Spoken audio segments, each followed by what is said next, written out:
Merry Christmas, eh? I'm not even Canadian. Alright, so as a special thanks to the ACCELERACERS community for blowing my channel up, today we're going to be talking about hyperpods. But compared to my other Hot Wheels videos, we're not going to be tearing them apart.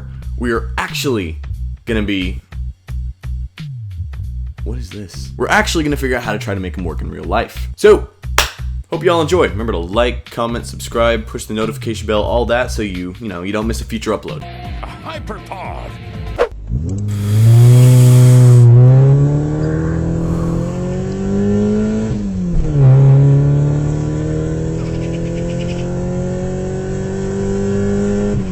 Smoke weed every day.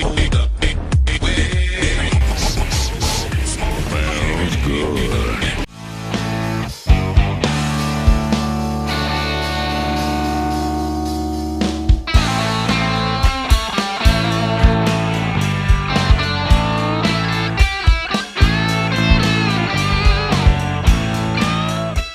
Alright, so let's explain them hyperpods. According to Dr. Tesla, a hyperpod is an acceleron vehicle transformer. Basically, they're machines that a car drives into and can utilize to handle terrain that their vehicles would otherwise be unable to pass. These would include the Caterpillar hyperpod, the Slam Ram hyperpod, the Harpoon hyperpod, the Driller hyperpod, the Dragster hyperpod, and the Climber hyperpod. Alright, so for simplicity's sake, we're going to talk about them from easiest to most difficult to explain. So, first of all, let's get started on the lowdown how all these hyperpods work. In the real world, there are these things called dyno tuning stations. What they do is measure the horsepower, the torque, and the quarter mile of the car on these stations, among other things. How they do that is very complicated, and honestly I don't understand it too well, but luckily the difficult part isn't what I need for this video. The car's wheels get put on these things called rollers. These rollers will go on the power wheels, aka the wheels that make the car move. Depending on the car, these can be the front wheels, the rear wheels, or all the wheels. Once again, for simplicity's sake, we're going to be using a rear wheel drive car for our example. Well, as the car drives, these rollers keep the car in place. A computer measures their speed and torque and does a bunch of other mathy stuff to get your results. These rollers are the core way a hyperpod would move.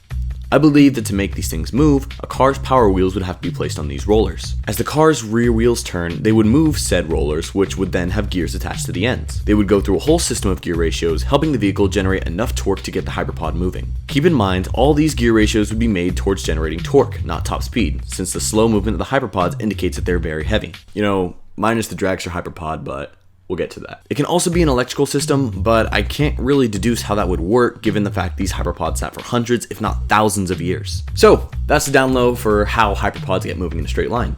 The difficult part is how we're going to make them turn. It's kind of hard to deduce how steering would work in the hyperpods given the fact that all the cars have different wheelbases. By different wheelbases, I mean that Hollowback's wheels are not in the same place as Reverb's wheels because they are both very different cars, yet both of these are expected to fit into the hyperpod. And since the drivers don't get out of the car manually to set up the hyperpod steering racks, it'd be safe to assume that this is an electrical system that automatically lines up to the front wheels. Ignoring the lack of power source, I'd imagine that a sensor would scan the car and find out where the turning wheels are. Then it would choose a sort of grip to grab around the lug nuts, sort of like the center sprocket they use in F1 racing to get the wheel off quickly. These center sprockets would be attached to a universal joint, allowing the wheels to turn left and right freely. From here on, it'd be like a regular rack and pinion steering, with the car's front wheels acting as a steering wheel to the hyperpod's front wheels. I am saying wheels way too much. So yeah, these are the very basic systems of a hyperpod. Now, let's get into the specifics for each one. First up is the Driller hyperpod. This hyperpod is probably the simplest one on the list. It works exactly as explained above, plus some gears branching off from the drive gears to turn the drill. Basically,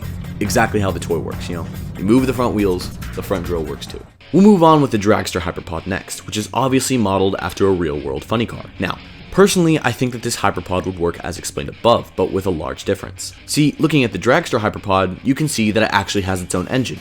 This means that the car is not the power source for the hyperpod, but instead the key. The car turns its wheels, creating enough energy to turn on the hyperpod, and the engine takes care of the rest. This will also be the only hyperpod with a proper transmission, as it will need to take advantage of gear ratios in order to reach its insane top speed at roughly 1500 miles per hour. I go into more depth with the transmissions in my ACCELERACERS video, but I'm pretty sure you've already seen that, so I'm just gonna move on. If you haven't, go look at my stuff, please. After this is the Caterpillar hyperpod, which is more than likely an electric hyperpod. The reason why I say this is because it is very flexible, as in order to get over different twists and turns, it bends into shapes that are impossible with a basic drive shaft and differential setup. I think that how it works would be as follows. The first segment, which holds the car, would work very similar to both the small hyperpods and the toy itself. The car would be on top of the dyno station setup that I mentioned earlier. However, instead of the hyperpod moving with gear ratios, I believe that the rollers will be hooked up to an electrical system of some kind. This system will send electrical impulses to the other sections of the hyperpod, making their wheels move at the same rate as the front wheels. When the car turns its wheels, the hyperpod will bend its body to turn that direction, kind of like the joints that keep a train together. Now, I have no clue how the electricity would work in the system, whether the car would make it act as a key, blah blah blah blah blah, but I do believe the Caterpillar hyperpod will work in a way that is very similar to this.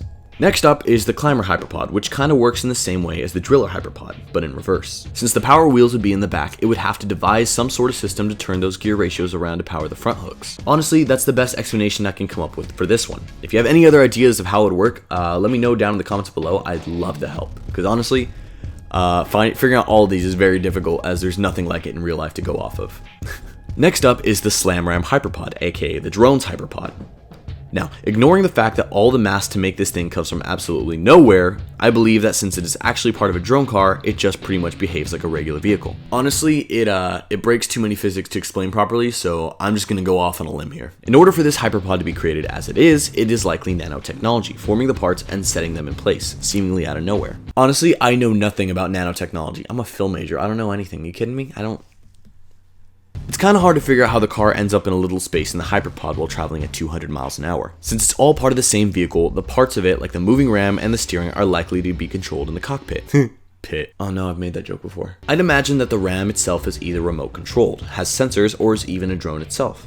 The reason why I say this is because there are multiple scenes where the ram is shown taking curves just as fast as the cars. In order to do that, it'd have to be controlled by a smart being to avoid flying off the track. Fun fact, there actually are racing drones, I'm talking about the real one, you nerds, that are programmed to be completely autonomous, so it could also be a similar technology to that. You know, the whole thinking the Slam Ram part could be like a drone or something like that makes me wonder, if they were to fire, if that is the case, if they were to fire the Slam Ram into the portal, would that Slam Ram be able to win an ACCELERACERS? Because technically, since, you know, the robots aren't living things, they're just robots, that means any matter that gets through it first could possibly win an ACCELERACERS.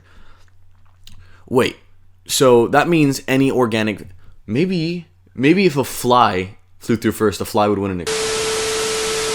I'm looking way too deep into this. Let's get into possibly the most difficult one of all. The Harpoon hyperpod. That's such a dumb name. Now, here's why this one is so difficult and frustrating to explain.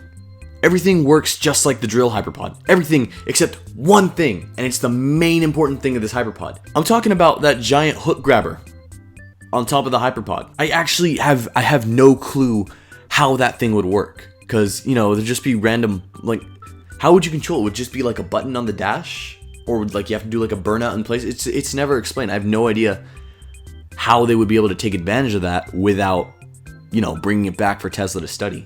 You know, it's not like the other hyperpods where it's so easy. If any of you guys got a clue, please let me know in the comments down below. I'd really appreciate it. And that just about wraps things up. I really hope you guys enjoyed this incredibly over-detailed video. It's very difficult to make because these things have no basis in reality. So this is all conjecture? Is that the word? I don't even know. Either way, my head hurts now. Also, I'm very aware the lighting's really harsh. I should have used my screen-board, come to think of it. But, you know, I didn't have much time. Thank you again so much for getting me to 400 subscribers. I really appreciate it. Fingers crossed, I'll reach 1,000 by the end of next year. You know, who knows? Remember to like, comment, subscribe, ring the bell, blah, blah, blah, blah, blah.